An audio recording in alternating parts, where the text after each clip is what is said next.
Ahora damos la bienvenida al doctor Xavier Morales, profesor asociado de nuestra Facultad de Teología de la Pontificia Universidad Católica, actualmente también director de investigación, publicaciones y biblioteca, quien nos hablará sobre la acción del Espíritu Santo en la Iglesia Sinodal, el testimonio patrístico.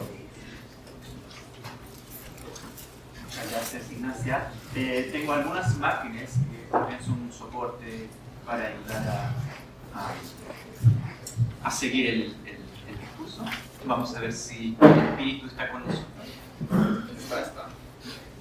El espíritu digital.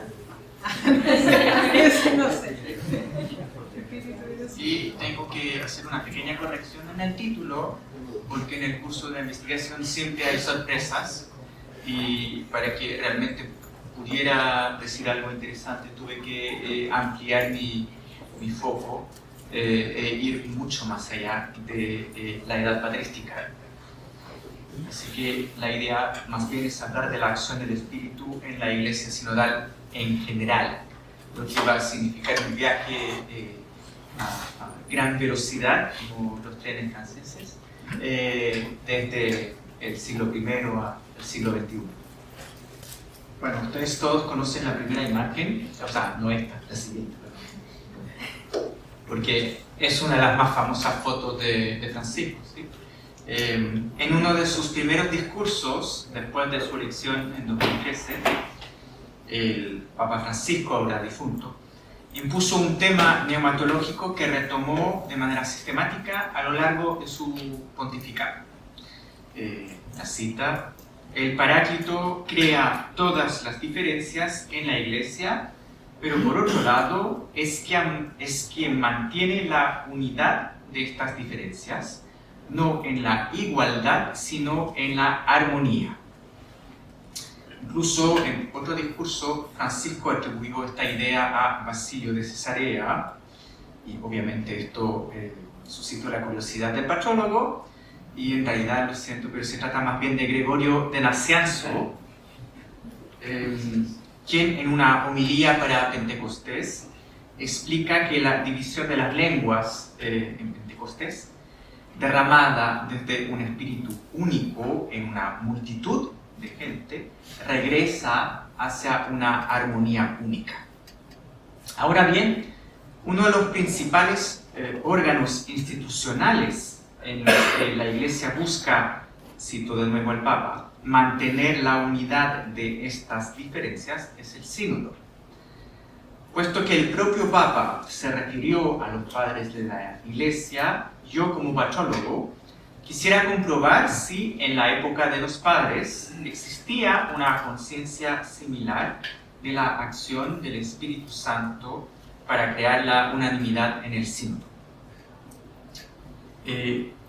Aquí está el mapa de nuestro viaje,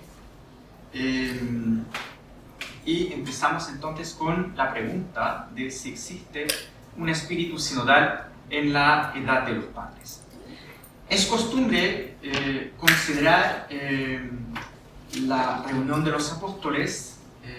Aquí vamos a la siguiente lámina, entonces primer hito, y bueno, es costumbre considerar la reunión de los apóstoles y los ancianos de la Iglesia en Jerusalén, relatada en el libro de los Hechos de los Apóstoles, como el primero de los sínodos o incluso de los concilios ecuménicos. Sin embargo, la carta que informa de las decisiones tomadas en esta reunión afirma explícitamente que fueron fruto de la colaboración entre los participantes y el Espíritu Santo. Hemos decidido el Espíritu Santo y nosotros. Sin embargo, un examen sistemático de la colección de documentos sinodales que abarcan los años 50 a 381, el Segundo Concilio Ecuménico de Constantinopla, revela muy pocas declaraciones sobre la acción del Espíritu en las asambleas. En realidad, y es nuestra siguiente lámina, el primero en expresar de manera explícita una acción del Espíritu en las decisiones de un sínodo es ni más ni menos que el emperador Constantino, o sea, no un obispo ni un teólogo. convencido de haber convocado el concilio de Nicea por sugerencia de Dios, lo cito, el emperador expresa explícitamente el fenómeno de la sinergia entre agente divino y agente humano, utilizando las dos preposiciones griegas hypo y dia. La primera introduce el complemento agente, quien es el que actúa, y el segundo el complemento instrumental, por medio del cual, cito a Constantino, la crueldad del diablo, es decir, el pobre Arrio, el hereje, ha sido destruida por el poder divino. Aquí tenemos el complemento de agente, mediante nuestras acciones. Aquí tenemos el complemento instrumental. Así, Constantino puede afirmar que todas las resoluciones tomadas en las santas reuniones de los obispos, los concilios, están relacionadas con la voluntad divina y mencionan explícitamente el Espíritu Santo, lo que los 300 obispos de Nicea han decidido juntos no es otra cosa que la sentencia de Dios, especialmente ahí donde el Espíritu Santo habita en las mentes de tantas personas tan notables para hacer resplandecer la voluntad divina. La teoría de la sinergia, de que haya dos agentes en un sínodo, Dios y los seres humanos, tiene evidentemente una función pragmática. Otorga autoridad absoluta a los agentes humanos y refuerza su poder para hacer cumplir sus decisiones. Pero también contiene las semillas de una mística sinodal, si me permiten la expresión, que florecerá en la Edad Moderna. Como era esperable, la mención de Dios, y más particularmente del Espíritu, como agente de la convocación de los sínodos y de sus tomas de decisiones, se hace más frecuente a medida que la institución sinodal se va fortaleciendo. Para ser más exacto, los participantes de un determinado sínodo no profesan ellos mismos percibir la acción del Espíritu en medio de ellos, sino que la reconocen en los sínodos anteriores. En la próxima lámina, solamente un ejemplo, Cirilo de Alejandría, en una carta que es anterior al concilio de Éfeso del 431, afirma a propósito del concilio de Nicea, un siglo antes: ¿qué dijeron los padres que promulgaron el decreto de la fe irreprochable cuando el que resonaba en ellos era realmente el Espíritu Santo? Pues no eran ellos los que hablaban con la voz del Salvador, sino el Espíritu de Dios Padre que hablaba en ellos. En este contexto y con la casi cita evangélica, la acción del Espíritu en los sínodos prolonga su función profética tradicional. La costumbre de referirse a los concilios anteriores como convocados por el Espíritu se instala y quedó plasmada, por ejemplo, en el formulario de la fiesta de la memoria de los santos padres de los concilios ecuménicos que la Iglesia bizantina, muy buena idea que deberíamos retomar, celebra el domingo antes de la Pentecostés.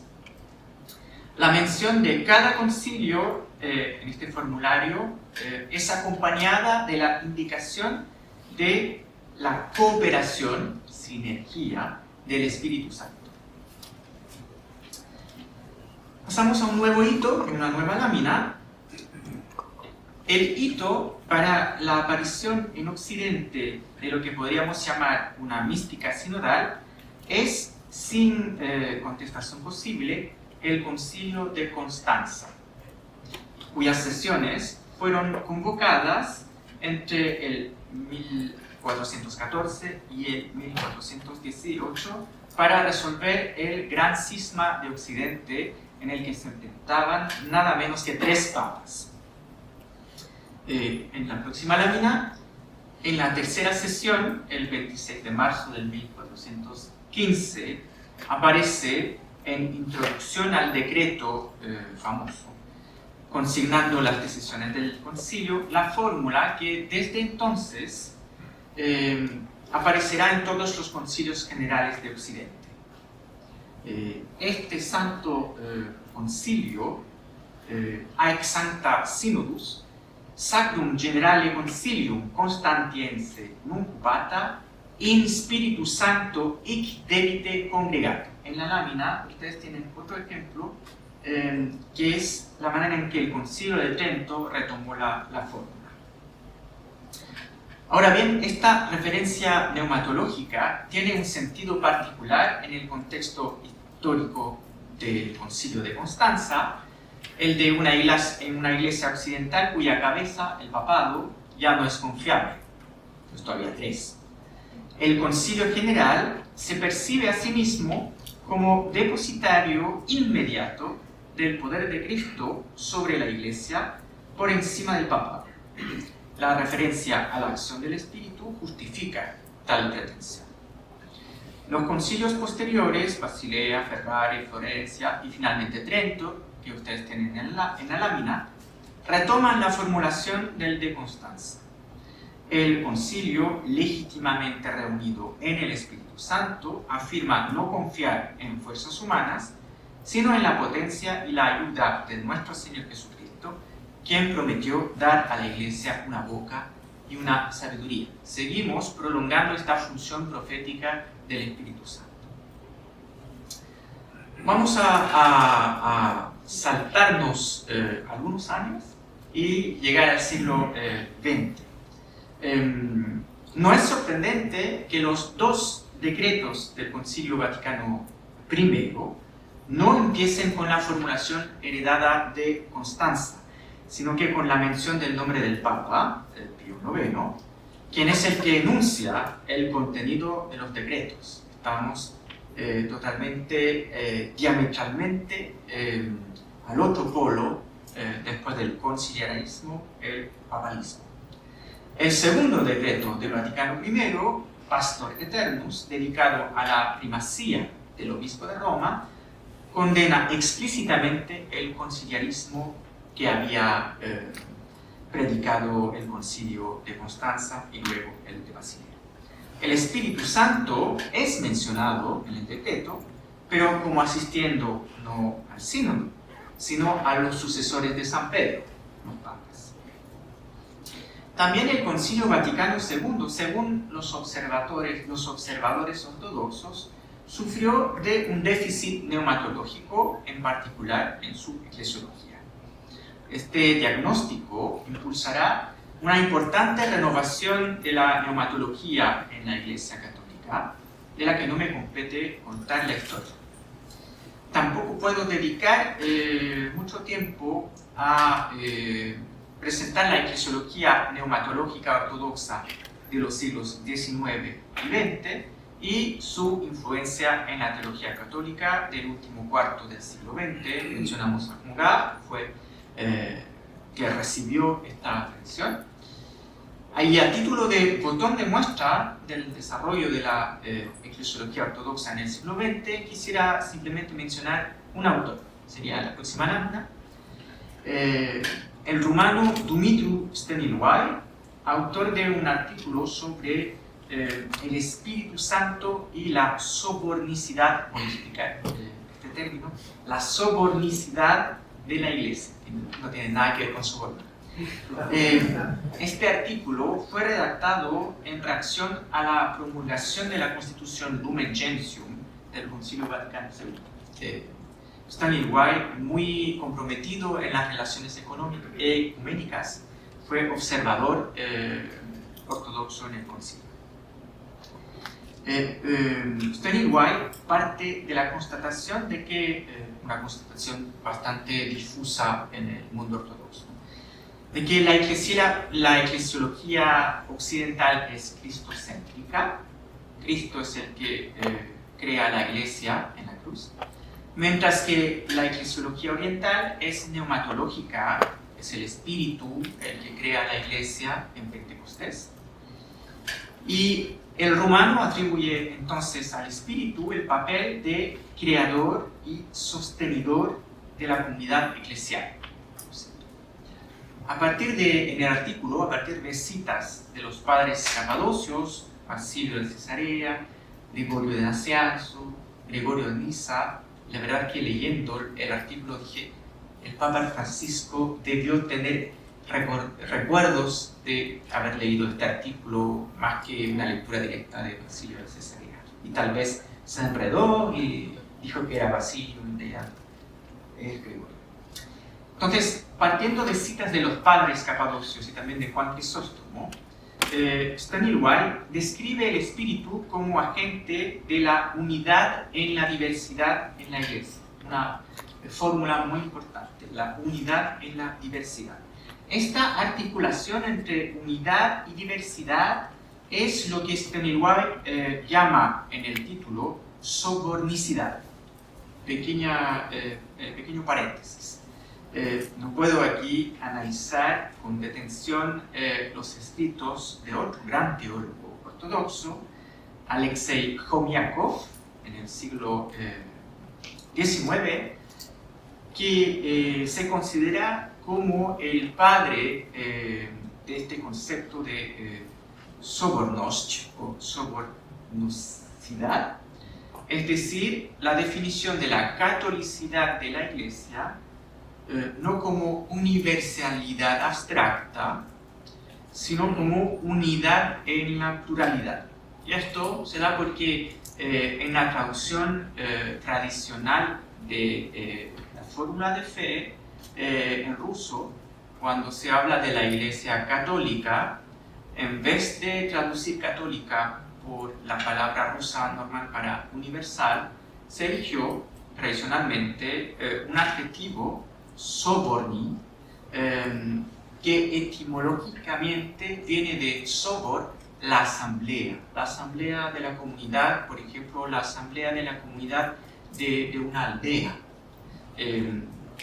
Y entonces la eclesiología ortodoxa va a usar este término de sobornosc o sobornicidad como símbolo y clave de una eclesiología de comunión, una eclesiología de la unidad en la diversidad. Staniloae, y por eso el título de su artículo, a pesar de ser rumano, usa este término ruso, sobornosc, y habla, por lo tanto, de sobornicidad de la Iglesia. Pero también en el artículo usa términos como unidad orgánica, que es la unidad de un ser vivo, de un organismo, o la unidad de comunión. Aquí también podemos ver un punto de partida para la eclesiología de comunión que se desarrolló en la Iglesia Católica después del Concilio Vaticano II. En el artículo, Staniloae, a partir de las citas patrísticas, representa esta unidad en la diversidad gracias al episodio de Pentecostés, cuando la diversidad de las lenguas manifiesta paradójicamente una unidad de comprensión. Todos entendían el Evangelio. También se ocupa el pasaje de la primera carta de Pablo a los Corintios, en la que la diversidad de los dones espirituales en la comunidad eclesial son una manifestación también paradójica de la unicidad del Espíritu quien actúa en ellos. Quisiera terminar en la próxima lámina con algunas reflexiones más teológicas. Hasta ahora, nuestra exploración histórica parece dar un resultado negativo. La idea de una acción específica del Espíritu en los sínodos no es realmente una gran idea patrística. Parece más bien una idea moderna, marcada por los contextos en los que emerge, es decir, el conciliarismo del gran cisma de Occidente en el siglo XV, o el intento iniciado en el Concilio Vaticano II y todavía en curso de equilibrar el balance después del centralismo romano canonizado en Vaticano I con una eclesiología de la participación de todos. Sin embargo, esta historia que acabo de escribir nos brinda algunas pistas que quisiera recorrer a modo de conclusión. La primera pista es que todos tenemos que tomar conciencia del peligro de usar la teología para justificar un poder sobre los demás. La afirmación del protagonismo del Espíritu Santo en la convocatoria de un concilio y en sus tomas de decisiones no debería servir de justificación para el poder de algunos contra el resto. Como nos han recordado los teólogos ortodoxos, la acción del Espíritu Santo es extensiva a toda la Iglesia, no a tal o cual individuo, por ejemplo, el Colegio de los Obispos. Segundo punto, la afirmación de la acción del Espíritu Santo en los concilios nació y se consolidó a través de experiencias humanas, concretas e imperfectas. La afirmación debe confrontarse siempre con la experiencia. Si el Espíritu es espíritu de paz, de concordia, de vida, entonces las interacciones entre los que toman las decisiones y con los destinatarios de las mismas deben ser pacíficas y propicias a la concordia. Y las mismas decisiones deben abrir nuevas posibilidades para que la Iglesia y cada uno de sus miembros puedan vivir y avanzar hacia un futuro de libertad y fecundidad. El efecto, la recepción, será criterio para saber si efectivamente el Espíritu Santo estuvo actuando. Tercer punto. La afirmación de la acción del Espíritu Santo por encima de la acción de los miembros humanos del concilio obedece a una lógica fundamental que delata un cambio de paradigma. En la Iglesia antigua, en la que aparentemente no se menciona tanto el Espíritu Santo, el criterio de verificación de las decisiones conciliares era su conformidad con la tradición, garante de la permanencia del depósito de la fe. Así, como les conté, a partir del concilio de Constantinopla I, en el 381, cada concilio confirmaba las decisiones de los concilios anteriores para demostrar que sus propias decisiones no introducían ningún cambio. La afirmación de la acción del Espíritu Santo se hace necesaria cuando la Iglesia, enfrentada a profundos cambios históricos, ya no puede limitarse a mantener, sino que debe encontrar algo nuevo. Entonces, y aquí está el cambio de paradigma, la Iglesia debe demostrar que esta novedad tiene la misma fuente que la tradición, es decir, Dios mismo. Esta insistencia en la autoridad del Espíritu Santo coincide con el descubrimiento, en la época moderna, de una idea en realidad intrínseca al cristianismo, la posibilidad de una relación directa, en griego una parresía, entre cada persona y Dios, como resultado de la inhabitación del Espíritu de santidad que dota a cada persona de la condición sacerdotal. Pero entonces la Iglesia necesita un criterio para discernir la acción del Espíritu. Así como en los antiguos concilios, la unanimidad de los participantes demostraba que cada obispo, a través de su línea de sucesión, representaba la fuente común a todos, hoy en día la unanimidad de los participantes demuestra que es el mismo Espíritu el que actúa en cada uno. De un paradigma a otro, lo que la Iglesia ha aprendido es que la unidad producida por el Espíritu no es una uniformidad que elimina todas las diferencias y por la misma razón toda singularidad personal o cultural, sino una comunión en la que la propia variedad es expresión de unidad. Y aquí la última lámina, este cuadro del Greco, donde podemos admirar la diversidad de los rostros en esta comunión de las lenguas de fuego. Esta esta comunión donde la variedad es expresión de la unidad, es sin duda el mayor signo de los tiempos que vivimos. Ojalá sepamos leerlo y abrirnos a la acción del único Espíritu que, como decía Gregorio de Nacianzo, derramándose en la multitud de los creyentes, la hace volver a una armonía viva. Gracias por su atención.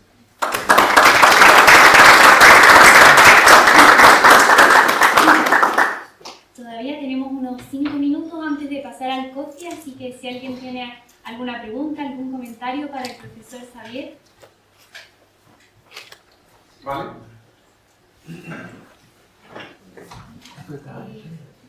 Acá abajo.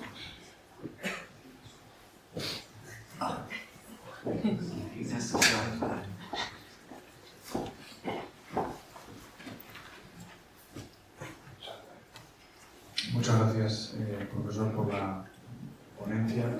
Yo tenía una pregunta, porque me ha llamado la atención efectivamente el salto que hay del libro de los Hechos, donde aparece esa mención al Espíritu Santo en esa reunión en Jerusalén, pero donde está presente el Espíritu Santo continuamente a lo largo del libro de los Hechos.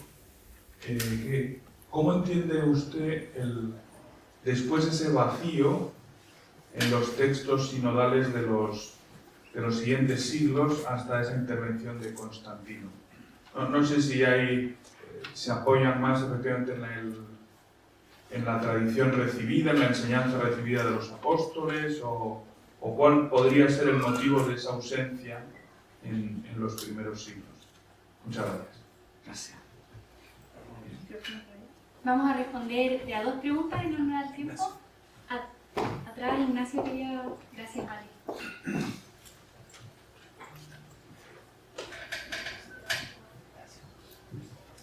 Hola, agradecer la charla, la ponencia. No te podría hacer una pregunta como conceptual, pero sí podría como una intuición, no sé si, y como ex director de carrera también a lo mejor se puede dar como una pista. Hemos dado como en los últimos cursos que hemos tenido como estudiantes de la licenciatura, vamos descubriendo una dimensión de la Iglesia de Oriente que puede enriquecer mucho nuestra concepción de Iglesia y nuestra vivencia de fe. La charla que nos propusiste es expresión de eso, ¿no? Como estas dos visiones que pueden enriquecer tanto, no solo desde la neumatología, sino que también desde otra variable, desde la relación más unitiva con Jesús, qué sé yo. Entonces preguntarte cómo, como estudiantes de la licenciatura, como teólogos ahí en crecimiento o intento de, podríamos como acercarnos más y cómo también la facultad nos podría ofrecer más herramientas para acercarnos a esa lista de la Iglesia que está como un poquito todavía invisibilizada. Gracias. Muchas gracias, Ignacio. Empiezo con la pregunta del padre Lucas. Sí, es una excelente pregunta y se hace muy a menudo en el ambiente de la patrística, ¿sí? Yo diría que hay como dos respuestas posibles. La primera es muy histórica y sería decir que en a finales del siglo II, con el fenómeno del montanismo, es decir, una comunidad que pretende recibir del Espíritu Santo un nuevo mensaje y que se erige por lo tanto como una nueva comunidad, la comunidad de la nueva profecía, pone en tela de juicio la iglesia oficial. Muchos de mis colegas dicen que en los años posteriores la iglesia católica no montanista tendió a bajarle el perfil al discurso sobre el espíritu por su peligrosidad. Uno podría decir que de manera repetida a lo largo de la historia de la Iglesia hay movimientos, entre comillas, espirituales que se relacionan con el espíritu y que son críticos frente a la Iglesia oficial institucional, Y esto podría explicar el temor de la iglesia institucional en hablar o tener un discurso más desarrollado sobre el espíritu. Bueno, es una posibilidad.